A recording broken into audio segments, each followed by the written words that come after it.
Coming up on CBS 7 News at 10.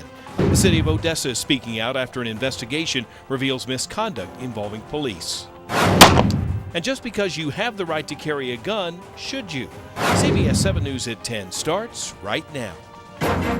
It's a story we first told you about on Friday. Odessa police officers in the Guns and Gangs unit accused of improper actions, including turning off video and audio recordings during an arrest. Tonight we have details about how this story unfolded, including information uncovered by our partners with the Odessa American. We also have reaction from the city of Odessa. CBS 7's Felicia Bolton joins us now live with the details. Felicia? And Sunday's issue of the Odessa American newspaper, reporter John Vanderlyn unveils a report that states Odessa Police Department's Guns and Gangs Task Force has been violating several policies. This includes lies, undocumented actions, and multiple policy violations that happen right behind these doors. It's a conflict that's lasted for nearly a year and never made public to the community. The Odessa American article goes into detail on how the Guns and Gangs Task Force violated standard operating procedures during the arrest of two men on March 13th. In the OA's story, they say that Sergeant Mike Anaya ordered Corporal Ray Delboski, a patrol officer assisting, to shut off his camera and microphone during the arrest. According to documents received by the OA, Anaya told the officers the command came from the Chief of Police, Tim Burton. The order, according to the investigation, came from Sergeant Mike Anaya, who was fired as a result of this investigation. One of the officers in the investigation claimed that Anaya told him it came from the chief, that it came from the top. Police files obtained by the Odessa American state that the sergeant in authority of Anaya, including the chief of police, denied making that command, and Mike Anaya was then terminated from his position.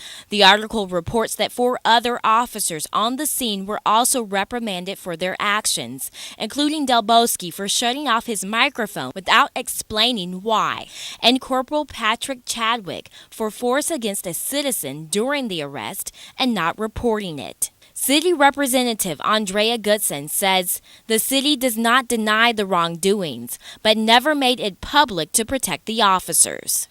Goodson says, "I don't think there was any attempt by anyone to hide anything. There was no need to publicly embarrass the officers involved." The city continues to stand in support of their department and feel this shows their checks and balances are in place. Now, the Sunday's edition of the Odessa American's newspaper has more details into multiple issues involving the task force, including misbehavior that could possibly interfere with a criminal case. That's the case involving the 2 men who were arrested. Now, to get that information, you have to go out and get the Odessa American newspaper. It also has details into where Mike Anaya is working right now. Reporting live in Odessa, Felicia Bolton, CBS 7 News. With your eye on Big Spring tonight, one person rushed to the hospital after a fire at the Elan refinery. It happened around 7:30 tonight inside of the facility. Now, crews were able to get that fire put out, but one Elan refinery employee was taken to the hospital for smoke inhalation. His name has not been released. The cause of the fire is under investigation. Now to a developing story out of North Texas, where the most decorated U.S. sniper in history was killed at the hands of a fellow war veteran. CBS 7's Matt Riss has new details on what happened and more about the Odessa native. Matt? 2 American heroes, Chad Littlefield and Chris Kyle, were shot and killed Saturday by another veteran. Many lingering questions remain as authorities try to piece together just what happened. 38-year-old Chris Kyle is one of the most decorated U.S. snipers in history. He was a published author who survived 4 tours in Iraq and even a price on his head. But it was back home in the States where Kyle lost his life. Details are few, but the Erath Sheriff Department says Kyle and fellow veteran Chris Littlefield were at a shooting resort southwest of Fort Worth with another veteran, 25-year-old Eddie Routh. Investigators say Routh shot the 2 with a semi-automatic weapon, left the scene, confessed to a family member, and was then apprehended. News outlets say he was dealing with PTSD after returning from Iraq, and that Kyle and Littlefield might have been with him at the range as part of therapy. Deputies responded to the lodge and found the 2 victims that did appear to be shot and were deceased. In addition to saving lives as a sniper, Kyle co-founded a nonprofit organization aimed at helping veterans struggling with PTSD. My only regrets are the guys I couldn't save. That's what keeps me up at night. Kyle is survived by his wife and 2 children who live in Midlothian. Friends say they will remember him as more than just an American hero. I think Chris would want to be known as a great family man, more than anything, as a good husband and a good father, as a good SEAL, as a great American, and servant to others. Routh is being held on a $3 million bond for charges including capital murder. Our CBS affiliate in Dallas tells us there will be a candlelight vigil for Kyle tomorrow night in Midlothian. For now, reporting in the studio, I'm Matt Rist for CBS 7 News. Back to you. Matt, thank you very much. New details tonight in the case of a missing person who was last seen near Jaguars Gold Club in Odessa. According to the Ector County Sheriff's Office, Jaguars Gold Club says their security cameras were not working the night 23-year-old Jason Boleyn disappeared. Yesterday afternoon, DPS divers pulled a body from a large pond just west of Jaguars. Authorities have not confirmed the identity of the body, but the family of Jason Boleyn tell us they believe the body is their missing relative. A murder investigation is underway in Ector County after a man dies from a gunshot wound. Deputies responded yesterday to the victim's home in the 7300 block of Kentucky. Randy Brooks Jr. taken to Medical Center Hospital where he later died. The law enforcement say they have no suspects in custody at this time and that their investigation continues. Anyone with information should call the Ector County Sheriff's Office at 335-3050.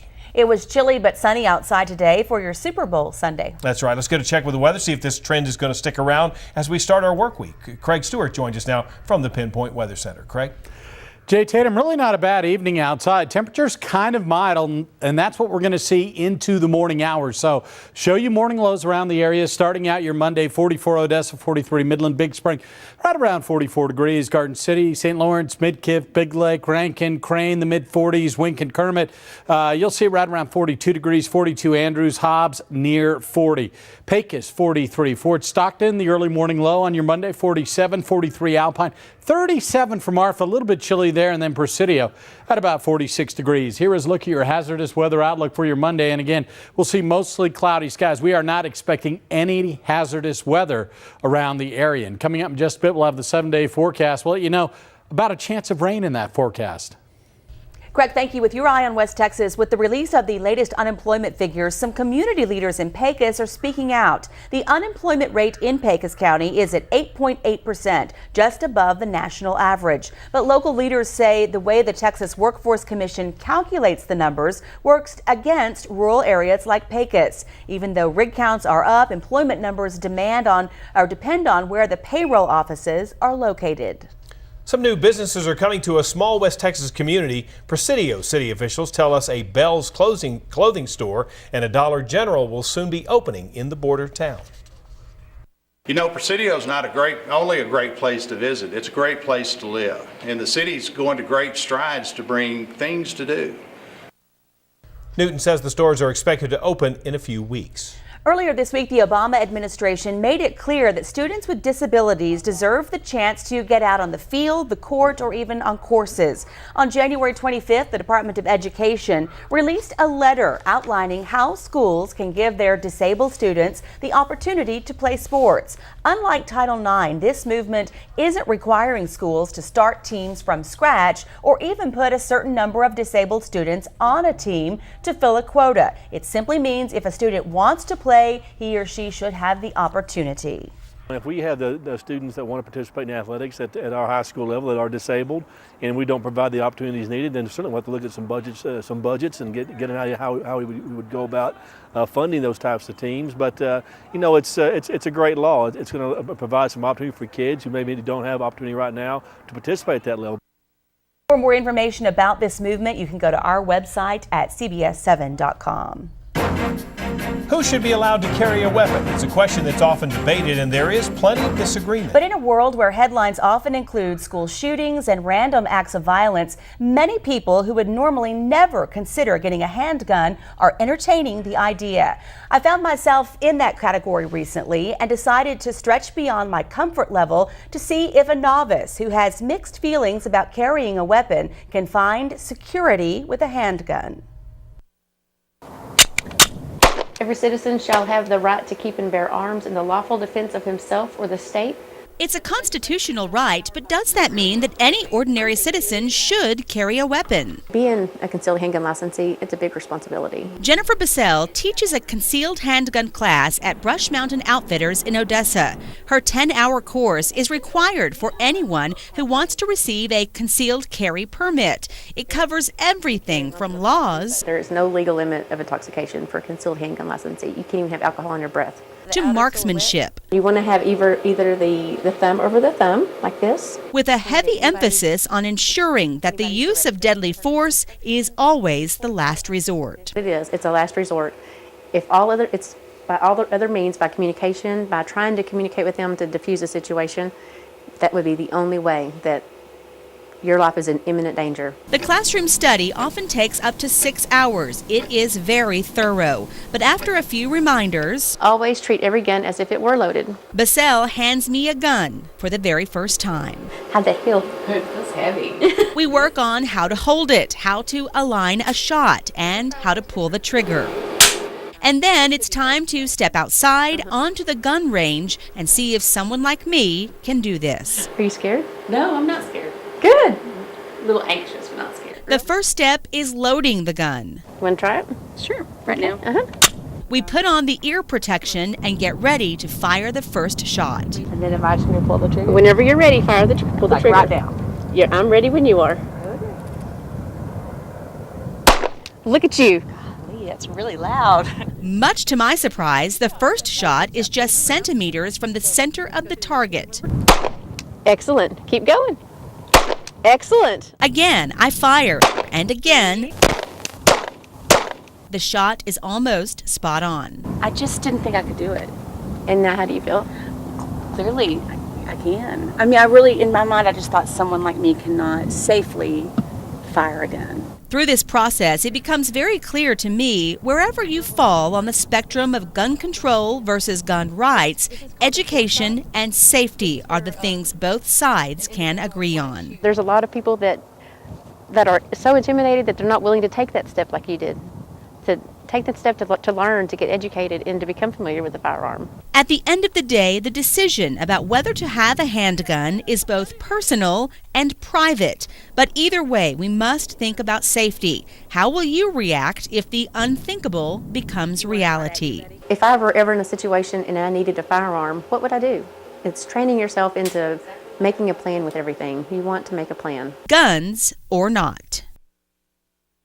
According to factcheck.org, the United States has the highest rate of gun ownership in the world, and it has the highest rate of homicides among advanced countries. But gun crime has been declining in the U.S., even as gun ownership increases.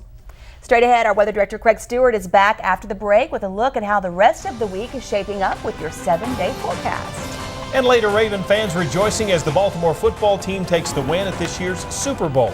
We'll have a look at all of the hype coming up. You're watching CBS 7 News, your eye on West Texas.